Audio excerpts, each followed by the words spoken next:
Lukas pasal 24 ayat 1 sampai ayat yang ke-53. Firman Tuhan, kebangkitan Yesus. Dan pada hari Sabat mereka beristirahat menurut hukum Taurat, tetapi pagi-pagi benar pada hari pertama minggu itu mereka pergi ke kubur membawa rempah-rempah yang telah disediakan mereka. Mereka mendapati batu sudah terguling dari kubur itu, dan setelah masuk mereka tidak menemukan mayat Tuhan Yesus. Sementara mereka berdiri termangu-mangu karena hal itu, tiba-tiba ada dua orang berdiri dekat mereka memakai pakaian yang berkilau-kilauan.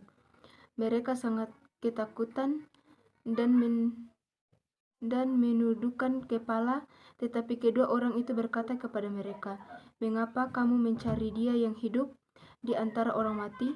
Ia tidak ada di sini, Ia telah bangkit. Ingatlah apa yang dikatakannya kepada kamu ketika Ia masih di Galilea, yaitu bahwa Anak Manusia harus diserahkan ke tangan orang-orang berdosa dan disalibkan, dan akan bangkit pada hari yang ketiga." Maka teringatlah mereka akan perkataan Yesus itu, dan setelah mereka kembali dari kubur, mereka menceritakan semuanya itu kepada ke-11 murid dan kepada semua saudara yang lain. Perempuan-perempuan itu ialah Maria dan Magdala, dan Yohana, dan Maria ibu Yakobus, dan perempuan-perempuan lain juga yang bersama-sama dengan mereka memberitahukannya kepada rasul-rasul. Tetapi bagi mereka perkataan-perkataan itu seakan-akan omong kosong, dan mereka tidak percaya kepada perempuan-perempuan itu. Sungguh pun demikian, Petrus bangun lalu cepat-cepat pergi ke kubur itu. Ketika ia menjenguk ke dalam, ia melihat hanya kapan saja. Lalu ia pergi dan ia berkata dalam hatinya apa yang kiranya telah terjadi. Yesus menampakkan diri di jalan ke Emmaus. Pada hari itu juga dua orang dari murid-murid Yesus pergi ke sebuah kampung bernama Emmaus yang terletak kira-kira 7 mil jauhnya dari Yerusalem. Dan mereka bercakap-cakap tentang segala sesuatu yang telah terjadi. Ketika mereka sedang bercakap-cakap dan bertukar pikiran, datanglah Yesus sendiri mendekati mereka, lalu berjalan bersama-sama dengan mereka. Tetapi ada sesuatu yang menghalangi mata mereka, sehingga mereka tidak dapat mengenal Dia. Yesus berkata kepada mereka, "Apakah yang kamu percakapkan sementara kamu berjalan?" Maka berhentilah mereka dengan muka muram. Seorang dari mereka namanya Kleopas menjawabnya, "Adakah engkau satu-satunya orang asing di Yerusalem yang tidak tahu apa yang terjadi di situ pada hari-hari belakangan ini?" Katanya kepada mereka. "Apakah itu?" Jawab mereka, "Apa yang terjadi dengan Yesus orang Nazaret? Dia adalah seorang nabi yang berkuasa dalam pekerjaan dan perkataan di hadapan Allah dan di depan seluruh bangsa kami. Tetapi imam-imam kepala dan pemimpin-pemimpin kami telah menyerahkan Dia untuk dihukum mati, dan mereka telah menyalibkannya. Padahal kami dahulu mengharapkan bahwa Dialah yang datang untuk membebaskan orang Israel. Tetapi sementara itu telah lewat 3 hari sejak semuanya itu terjadi. Tetapi beberapa perempuan dari kalangan kami telah mengejutkan kami. Pagi-pagi buta mereka telah pergi ke kubur dan tidak menemukan mayatnya. Lalu mereka datang dengan berita bahwa telah kelihatan kepada mereka malaikat-malaikat yang mengatakan bahwa Ia hidup. Dan beberapa teman kami telah pergi ke kubur itu dan mendapati bahwa memang benar yang dikatakan perempuan-perempuan itu, tetapi dia tidak mereka lihat. Lalu ia berkata kepada mereka, "Hai kamu orang bodoh, betapa lambatnya hatimu sehingga kamu tidak percaya segala sesuatu yang telah dikatakan para nabi. Bukankah Mesias harus menderita semuanya itu untuk masuk ke dalam kemuliaannya?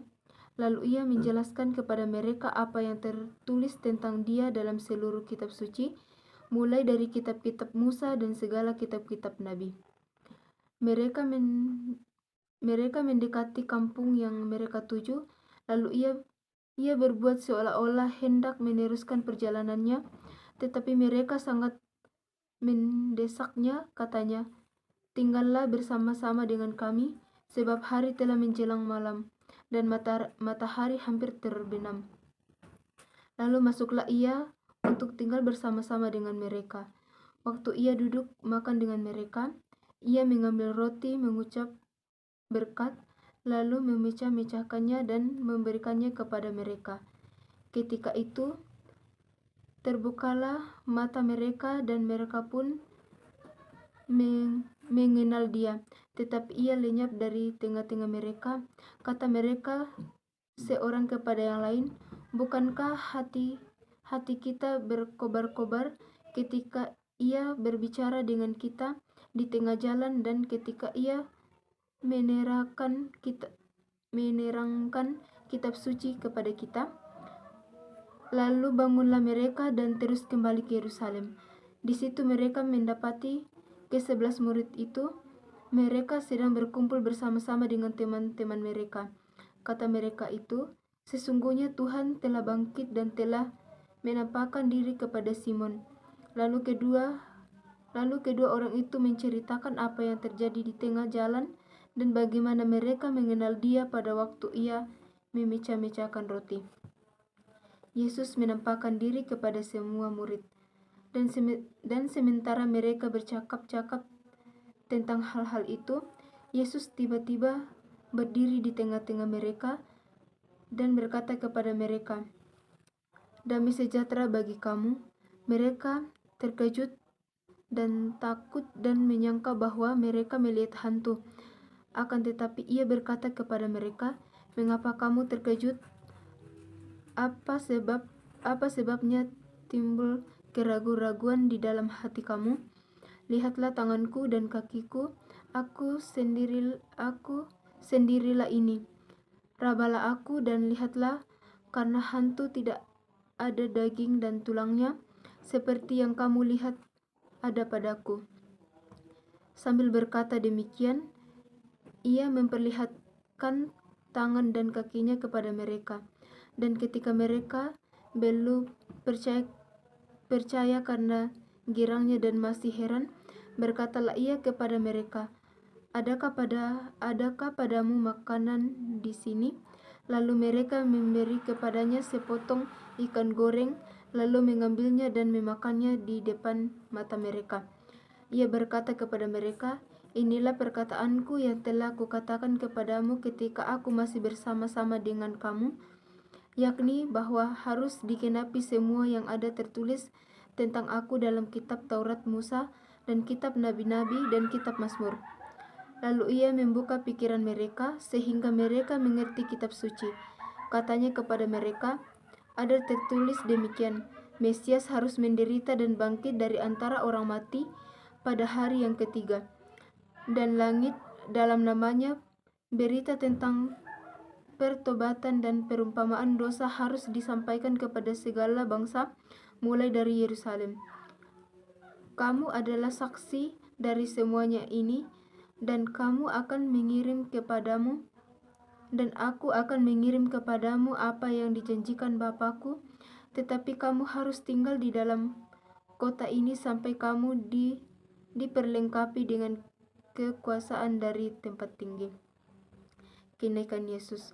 Lalu Yesus membawa mereka keluar kota sampai dekat Betania. Di situ ia mengangkat tangannya dan memberkati mereka. Dan ketika ia sedang memberkati mereka, ia berpisah dari mereka dan terangkat ke surga. Mereka sujud menyembah kepadanya, lalu mereka pulang ke Yerusalem dengan sangat bersukacita. Mereka senantiasa berada di dalam bait Allah dan memuliakan Allah. Amin.